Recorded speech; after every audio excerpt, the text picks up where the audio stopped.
You are Locked On Lakers, your daily Los Angeles Lakers podcast. Part of the Locked On Podcast Network, your team every day. Hey, everybody. Welcome to Locked On Lakers for Wednesday. Brian Kamenetzky and Andy Kamenetzky. Oh my God. 115 to 85. The final score in Game 5, Andy. That was about as ugly as a game can be. It did not even feel that close. I mean, it really didn't. They lost by 30 points, and it felt a lot like a wider margin. And if you really want to get some perspective on just how bad the Laker offense was, this happened in a night where Damian Lillard, in a double overtime loss, the Blazers fell to Denver. Damian Lillard scored 55 points and also added 10 assists, which means at minimum, because I don't have all the stats in front of me where each assist went to, blah, blah, blah. He accounted for 75 points minimum for the Blazers. The Lakers scored 85. So, I mean, they did beat Damian Lillard, which is good, but presumably you want to be not a little by further as comfortable ahead. a margin that exactly. would be respectable. So, obviously a must-win Game 6 coming up on Thursday at Staples Center. We'll talk about that. What changes the Lakers might be able to make going into that game, all of that stuff upcoming in the episode. Do want to let you know that today's episode is brought to you by Michelob Ultra at only 2.6 carbs and 95 calories. It's only worth it if you enjoy it. Stay tuned for the Ultra Player of the Week coming up later in the episode. A lot of great Lakers to choose from. Yes. It's a good week to be Kostas, who wasn't with the team and had nothing to do with the debacle on Tuesday night. I admit, I don't know if it was if it's sort of leaning on last year's experience and seeing the Lakers win a title, the history of LeBron James in big moments like this, or just the fact that it was set up to be such a cool story for the Lakers to come out with Anthony Davis on the sidelines in street clothes in the hostile environment and go win this game. I was really prepared for them to do that or to get really close. I really wasn't prepared. Probably should have been, but I really wasn't prepared for them to get their asses kicked in the way that they did. I don't know why. If it makes you feel any better, I actually had a feeling they were going to pull this thing out too, or at the very least that they would give it that fight that you talked about, Brian. If for nothing else, then forget the fact that we've seen this team struggle offensively, even in games that they've won, and that's been a thing for the entire season. The lack of continuity, the injury issues, knowing that this team is not even close to where they want to be just from a pure health perspective. The one thing that you've really been able to count on with these guys is just having a mentality of confidence and being resolute in what they're going to be able to do, and just this self-belief. And you really have not, in this 2 years that it's been LeBron, AD, Frank Vogel, and everybody underneath them, you have not seen them looking shook in terms of confidence really at all this whole season. No. This was a rare night where they looked vulnerable like that. I feel like... And that's why I didn't expect tonight. No, not at all. And this thing, it happens in the NBA. You get your ass kicked, games get away from you really quickly, and all of that can happen. But I think that you just hit on it there, where it's not the Lakers didn't care. It's not the Lakers didn't understand the importance of Game 5 and didn't want to win and all that. It's when Phoenix made their big run in the first quarter. The Lakers, they had a little bit of a response. They got it back within single digits. They hit a couple shots. They seemed to get a little bit of confidence back and whatever. They go down at the end of the first quarter by 8. And so it's still there. Game's not over yet. Halfway through the second quarter, they had 2 points in that frame. And that's, I think, Andy, where you're right, where you saw just the life get sucked out of them, not because they didn't care or not because they weren't trying. It's because I think they felt like we don't know what to do. Like there's all the stuff that we would normally go to here, offensively, defensively. It's not working, and we don't know what to do. They had no answer to the stuff that the Suns were throwing at them. To put this in perspective, some stats they threw up on TNT leading into the third quarter to illustrate just how bad the second quarter was. 10 points in that quarter, 2 shy of a franchise playoff low, 2 field goals made, 6 turnovers, 0 for 5 on 3-point field goals. They went 9 minutes without a made basket. During that time, Phoenix went on a 24-2 run. And the game was over. And the game was over at that point. There was no coming back from it. And look, I know the 32 is bad. You don't want to give up 30. There was consecutive 30-point quarters, which for this team is almost unheard of. It does not happen. Even without AD, their defense is still typically much better than that. And the 32 is bad. I'm not trying to make excuses for it, but some of that comes from the incredible. It is so hard to play defense for 12 minutes when you have, when you're not scoring, when you have 2 points and you finish with 10. It's very hard to do. But also, too, as bad as that is, if the Lakers have another 26-point quarter, it's not good. And they go into the second half and they're down pretty big, but you're down 15 or 14, I think it might have been in that case. And it's still a basketball game at that point. And the fact that, you scored 10 points in a quarter, you're done. It was over. That's low for college basketball. That's low for a school game. A great school game. I was at a competitive basketball game. It was my son playing at the YMCA when he was in first grade.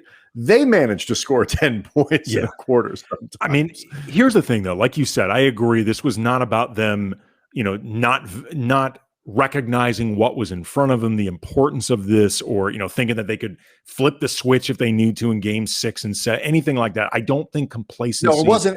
It wasn't a cockiness. That sometimes championship teams have. This was not complacency. This was not falling in love with their own laundry. This was not anything like that. That being said, though, I don't think they were mentally ready for this game. And I think you could see that pretty early on when, even though they got off to a decent start and had a lead, once they began losing the lead, their body language to me, the way they started looking completely discombobulated on both ends, happened so quickly. To me, it just reflected a team that didn't start out in the right headspace, managed to go a few minutes without it completely biting them in the ass, and then their asses just kept getting bitten over and over. Bite marks. Like there was a bunch of rabid dogs chasing them around, just biting them in the ass. I don't know how much is that, and how much is the frustration that comes with a complete and utter inability to make a shot. And because we'll get into this, I think, particularly in the second segment, we'll talk about LeBron James and his game. And because so much of this was going to be predicated on how is LeBron going to go. They were so bad from the perimeter that missed shot after missed shot. And these things are probably related. What you're talking about and what I'm talking about play into each other. This inability to hit a shot playing into this sort of unpreparedness, because you kind of keep going back to this thing of like, we're doing the thing that we think we're supposed to do, which is run the offense. LeBron creates a shot. I'm standing here in the perimeter and I got a wide open 3 in the corner. I texted you after Alex Caruso missed one near the end of the first quarter. I was like, they're not going to win if they miss those shots. Wes Matthews missed another one at the beginning of the second. I'm like, we talked about this on Tuesday's episode.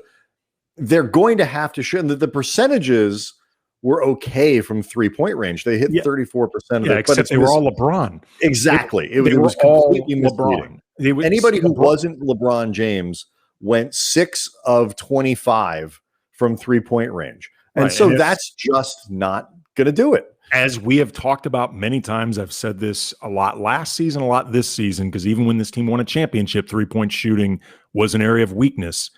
You want the floor spaced for LeBron James. You do not want LeBron James spacing the floor. That's not how this works. Let's get into to LeBron and some of the supporting cast, because some of the predictions that we made about Tuesday's game, some of the things that we thought would need to happen, what we were kind of right about, and something that we got really wrong, which was the whole Marc Gasol thing. That was disappointing. But LeBron had an interesting game and a really interesting post game in terms of what he said. And let's talk about that next.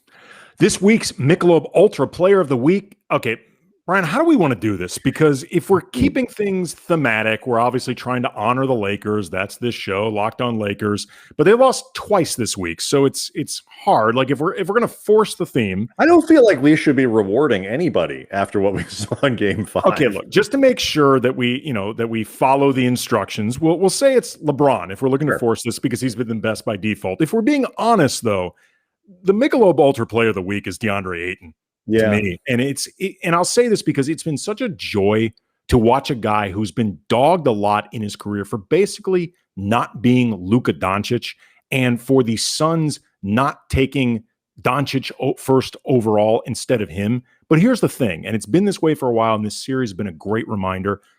DeAndre Ayton's a really good player, and he's playing right now with a lot of enjoyment, happiness, even with my partisan leanings in this series. Everybody knows I'm a Laker fan. It's actually really been fun to see. Michelob Ultra, only 2.6 carbs, 95 calories. Remember, it's only worth it if you enjoy it.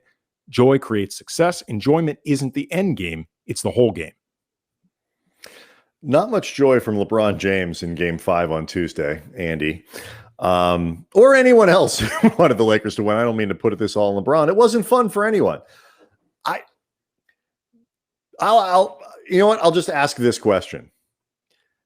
Did LeBron play a good Game 5? I thought he played an okay Game 5. Okay. I thought he played a game that in a vacuum was not bad, but it was not enough of what they needed from him. 24 points, 7 assists, 5 rebounds, 9 of 19 from the field, 6 of 10 from 3. You can hardly call that terrible. Like, that is not a disaster. By the way, the 7 assists is about, I don't maybe know, 7 or 20 a third of what he could have had. Between 7 and 20 shy of what he could have had. Jesus. That being said, though, I mean, you and I talked a lot on Tuesday's podcast and also on some of the YouTube channel content that we created heading into this game about how this needed to be one of those classic scorched earth. LeBron says, I'm winning this game. Everybody get the F out of my way performances. That didn't happen. It was not that. It was not that. And I don't want to make this one of these deals where because I hate when people do this. When you take the star and you excuse the star for not doing the thing that you need the star to do. And go be a star and be a superstar. Damian Lillard elevating the entire Blazers organization on Tuesday night in a losing effort or whatever. Like, he did his job. LeBron didn't do that for the Lakers. So I don't want to just pass the buck on it. He needed to be better, and he wasn't. The flip side is the way the Suns were defending him. There were a couple moments where he was able to get loose and find his way down to the post or make a quick move or get into the paint or whatever. But generally speaking, he was not able to do that.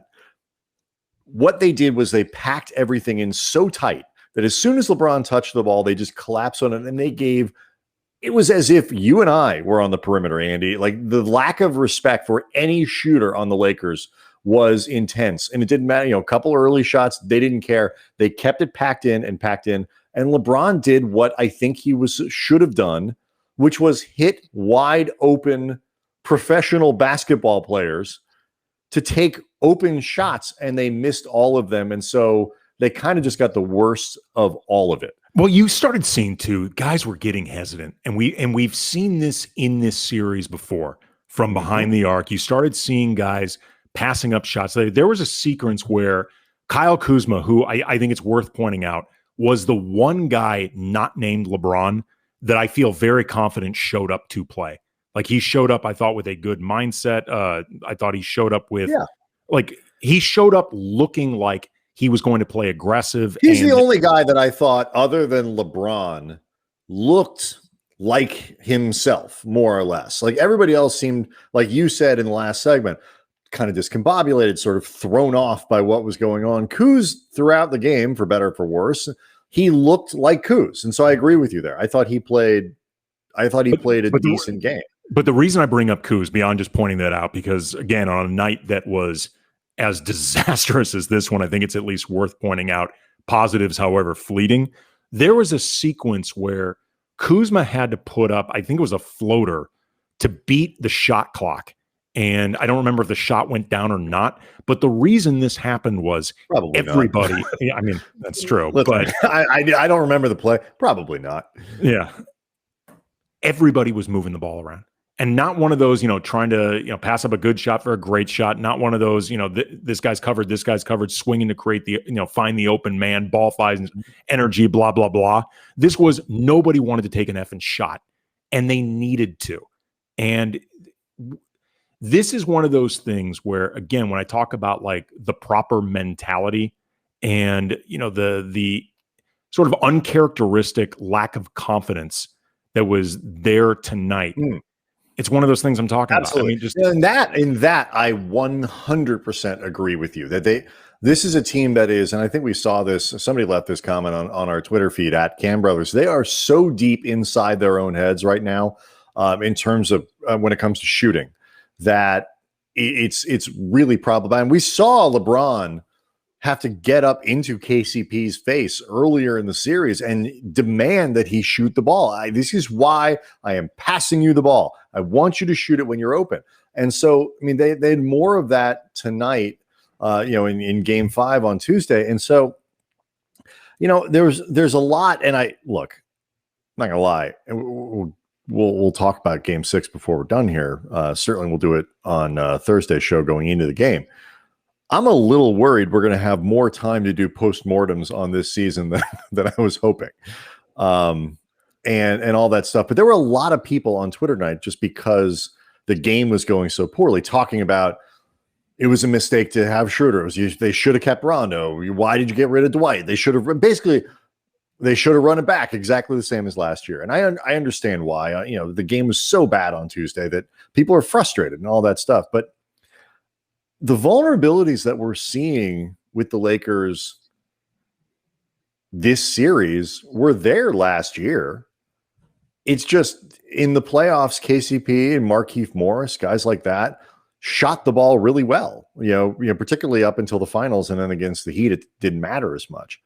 That you had that, like, that was a weakness coming in, a real genuine concern that didn't go away just because guys got a little hot in the playoffs. This was always a possibility. It's just gone to the worst possible extreme at the worst possible moment. Well, I mean, plus also, let's be honest, if Anthony Davis was not available for a series last year in the bubble, wouldn't have won. I don't give a crap if you had Rajon Rondo, Dwight Howard, JaVale McGee, and whoever else you thought last year, Dion Waiters, whoever you thought mattered last year. You don't have AD. This team is drastically different, period. Well, they don't win. It's just right. They're not going to win consistently. Anthony Davis played like one of the best players in the entire league, at times the best player in the entire league. If you don't have that, last year's team is drastically different. Right. And Dwight Howard, JaVale McGee, Rajon Rondo, those guys would not have saved the Lakers on Tuesday. No, as I said to somebody on Twitter at Cam Brothers, who said to me that that they needed Rondo in this game. Like it said Rondo would have won the game. To which I responded, by doing what? Kidnapping the Suns? And somebody then responded to me with a screenshot of the box score, and particularly Schröder circled. And Schröder, again, got off on this game. And I said, you know what? Indeed, Rajon Rondo would have compensated by himself for no AD, a hobbled KCP, and a 30-ish point gap. I stand corrected. Right. Last year, the Lakers had a lot of good fortune. It's ridiculous. Last year, the Lakers had a lot of good fortune. They had as healthy as anybody else, LeBron, as healthy as anybody else, AD, playing at an elite level, a couple guys who got a little, hotter than normal from the perimeter. But mostly what they had was two of the 5 best players on planet Earth playing at an incredibly high level. And this year, what they've got is a diminished LeBron. I don't think he's, hobbled to the point of not being recognizable, but he's diminished. He's and not hashtag Wash King. Right. AD isn't on the floor, for a game and a half. That's the problem. Okay. And actually, who was the 3rd best player for the Lakers last year on balance? KCP probably, and he didn't play. He's missed a game and a half. And he was clearly not himself in the. And that's something else. I was like, he was so close to playing. They said in Game 4 that he'd probably be pretty healthy. Yeah, both of us thought that.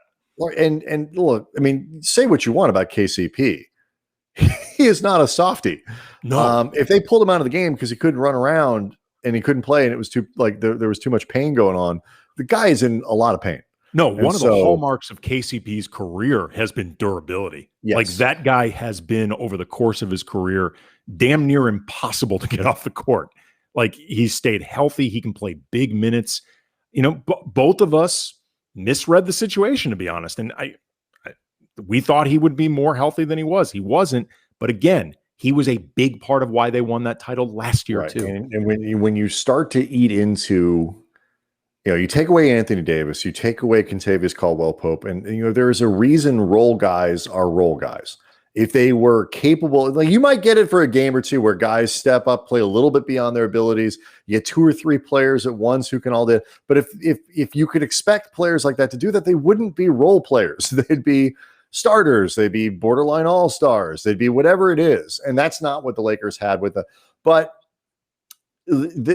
there were some monumentally disappointing performances, one of which came from, as you noted, Dennis Schröder, who is not supposed to be one of these sort of fringy role guys or whatever it is, who shouldn't be ready to step up to play a bigger role in a bigger game. He sucked in Game 5. Too flat out terrible. You just ask him. He was the first to say it. He'll tell you. He said so after the game, to his credit. But we'll talk about him next. First, though, I want to tell you the Locked On Lakers podcast brought to you by Built Bar. Andy, tomorrow, all day, Thursday, Friday, into the weekend, I'm driving around doing all this stuff. I'm taking the kids here, going to soccer there. And I need to eat stuff. I need to keep myself going. I got to come home and work I need something like Built Bar, which is high in protein, but it's low in sugar and calories. It tastes good. It's even more delicious than before with the improved Built Bar, 18 flavors. So I'm never eating the same thing 3, 4, 5 days in a row. Built Bar can also calm my sweet tooth because even without that sugar, it's still coated in 100% chocolate, and it's soft and easy to chew. And it's got that kind of candy sweet feel on it. It works for me if you've got a sweet tooth like I do. So go to BuiltBar.com, use the promo code LOCKED15, and you get 15% off your next order. Again, that's the promo code LOCKED15 at BuiltBar.com. Locked On Lakers also brought to you by BetOnline. BetOnline, the fastest, easiest way to bet on all your sports action. Baseball season's in full swing. You can track all the action at BetOnline. This week, as always, tons of sports action on the go. If you see the Lakers line for Game 6, I highly suggest betting the under. Get all the latest news, odds, and info on all your sporting needs, including MLB, NBA, NHL, all your UFC, MMA action before the next pitch. Head over to BetOnline on your laptop, mobile device. Check out all the great sporting news, sign-up bonuses, contest information. Don't sit on the sidelines anymore. This is your chance to get into the game as teams are neck deep in the playoffs. Head to the website, use your mobile device, sign up today, receive your 50% welcome bonus on your first deposit using the promo code LOCKEDON. BetOnline, your online sportsbook experts. Sir, are you sure we set the line at 40 for the Lakers? No, I saw it. I'm still over how many games? Right. Do you mean for next year? We mentioned in the first segment that LeBron had some interesting comments after the game. And he was asked about his own performance, how'd you play, and all this stuff. And he slipped a little bit and caught himself before it, but basically was like, look, I'm got to do what the defense gives me. They were really packing the paint. My job is to find open shooters, and I did. And he caught himself before he basically said these MFers need to hit a bleeping shot and steered it back to, making guys feel comfortable and blah, blah, blah. If you want a good candidate, though, of somebody who was set up to hit open shots and didn't, Dennis Schröder missed all 4 of his 3-point attempts in game 5, missed all 9 of his shot attempts. He had 1 assist. The Lakers as a team had 14. LeBron had 7 of them. So, again, ball movement offense was terrible. Of all the guys that you look at and you say, man, that was disappointing, he's got to be at the top of the list, right? I mean, more than Wes Matthews or, Marc Gasol, even Andre Drummond. I would say yes, because like we talked about in the video segments for the YouTube channel that went up before game 5, when we each picked somebody that needed to step up that wasn't named LeBron, you named Kuzma, and both of us thought, Kuzma wasn't brilliant. Was he brilliant? No, but I mean, given what happened on Wednesday, on Tuesday, if more guys played like Kuzma, this game would have been at least closer. At worst, the second best player they had. But Schröder was an absolute no-show. He was 0 of 9 from the field, 0 of 4 from behind the arc, did not get to the line, meaning he finished with 0 points, 1 assist, 4 rebounds, just 0.0. Here's the thing. I mean, if this team is going to manage to get this series back on track, close it out in 7, and make a run to the finals, and reminder as always, today on the road to the finals, our NBA playoffs coverage brought to you by Michelob Ultra. It's only worth it if you enjoy it, and at 2.6 carbs, 95 calories. We can all enjoy the games a little more this season. I really hope we are going to be enjoying them more this season. I'm not worried about making a run to the finals at this point, Andy. How about a run to Saturday? A run to Saturday's potential game 7. Let's start with that.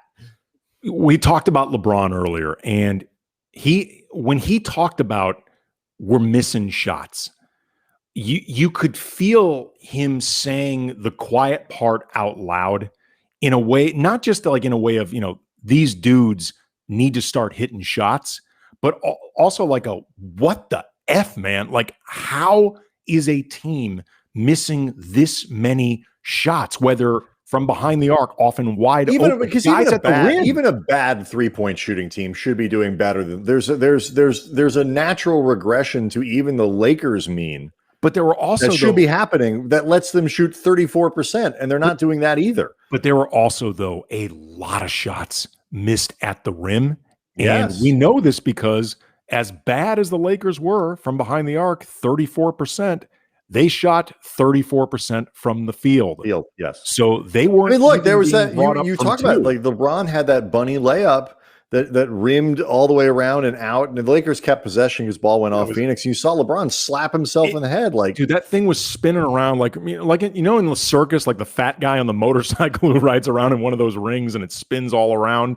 It was like that. I mean, it was crazy. Some of these shots that just refused to go down. You could see just the frustration washing over all these guys. Yeah. And again, it gets to the whole feeling of what's going on. It's that helpless. It's because I don't care what sport you play. And I did not play basketball growing up. I mean, I did. I quit in 8th grade. I mean, so functionally I didn't. But, we both played for the next show, Brian. Exactly. Basketball. The world of basketball has been worse off for it ever since. This is where, by the way, you will really know as a Locked On Lakers listener that the offseason is leaving us with very little material to talk about. Is if we take that, walk down memory lane through Brian's basketball career. The film of the St. Gabriel Christmas tournament back when I was in 8th grade. When that becomes part of the YouTube channel. I lit that thing up. We both played sports, and it doesn't matter what your sport is. It doesn't matter what level you're at. When you cannot score, it is so hard to keep playing well. It's nothing is more demoralizing, I think, in sports than the inability to score. If you want another local example, look at the Rams in the 2020 season. That defense was brilliant. for most of the season, and the inability to consistently put up points eventually caught up to them in the playoffs in the rare game where they were able to score. It has an Rolled them effect. down. So if the Lakers were just, playing a decent offensive game and just weren't great defensively, the body language and the attitude that they would have on the floor would have been very different. I 1000% believe that, even more than 100. But the fact that they were stuck on 2 points halfway through the second quarter, and Phoenix gets a vote here. It's like people forget that it's not all just about what the Lakers are doing in the you have to, the Suns get a vote, and they were playing well, and they're a good team.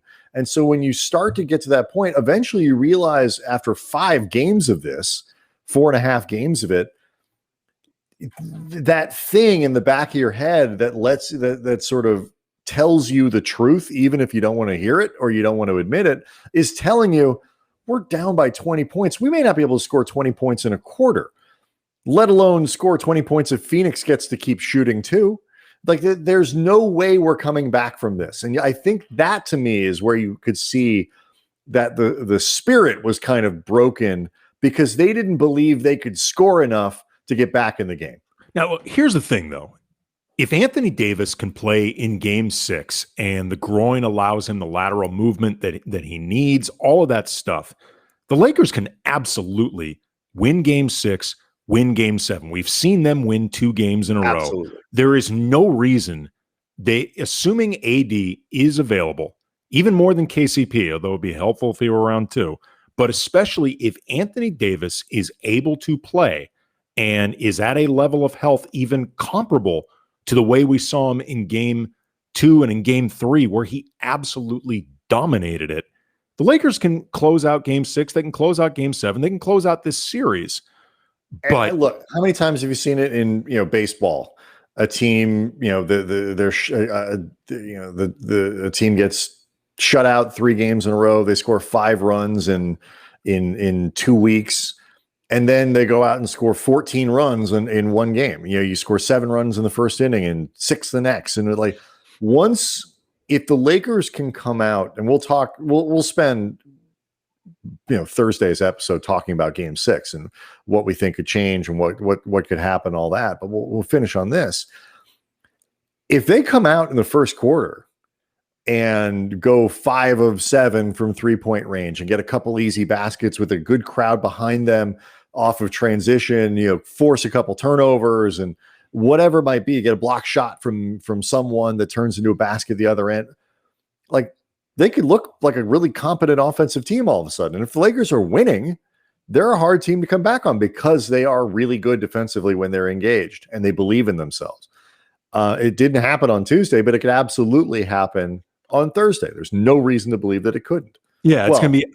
Well, I think there are. Actually, we saw them on Tuesday, but Tuesday does not mean Thursday is right. Impossible. And look, that's what even if AD isn't available to play, I'm not going to lie, that's going to make it a hell of a lot harder. I would be surprised if he plays. Right. Well, I'm just saying, if he's not there, and this is something we will get into with Thursday's show, the Lakers are going to have to play damn near perfect. We had talked about that heading into this game, and clearly they did not. I think there are tweaks that Frank Vogel could look, both in terms of strategy and approach, but I also think with the rotation, we can talk about some of that. I did not like that he did not look for as offense first a lineup as possible to begin the game. I'm not saying it would have made a difference because obviously there was a lot that was disastrous here, but you and I both thought, that we both thought Kuzma was going to start, and we were pretty shocked that he didn't. Especially because Keith has not played particularly well in this series, didn't play particularly well in this game outside of hitting a game-opening 3. Frank Vogel covets defense. We've joked before that his favorite score to a basketball game would be 2-0. He'll allow his team 1 basket, and then they don't score, neither does the other team. But I think Frank Vogel secretly enjoys it more when his team can't put up points and they just have to smother a team with defense. But he does need to, I'm sure he does, but I think maybe work against his instincts a little bit more in recognizing the importance of offense. We'll talk about it. I think he's going to need to go against some. Yeah, his I philosophy. get sort of why they did what they did in the order that they did. Everything was such a disaster in Game 5 that it's Again, kind of hard to I'm not pinpoint it. pinning the No, I loss understand. on the starting I understand lineup, that. I'm just but we'll I don't think it was a good starting lineup for what I personally think was the approach needed. All right, so we'll get into that for Thursday's show ahead of Game 6. Obviously, Game 5 was a complete and utter disaster for the Lakers, so something's going to have to get change if the Lakers are going to make it to Saturday and not start their offseason dangerously early for two people who have to do a daily Lakers podcast. And make sure you subscribe to the podcast on iTunes, wherever you get your podcasts, and check out the YouTube channel. Locked on Lakers on YouTube for all kinds of web exclusive content there. We'll see everybody Thursday.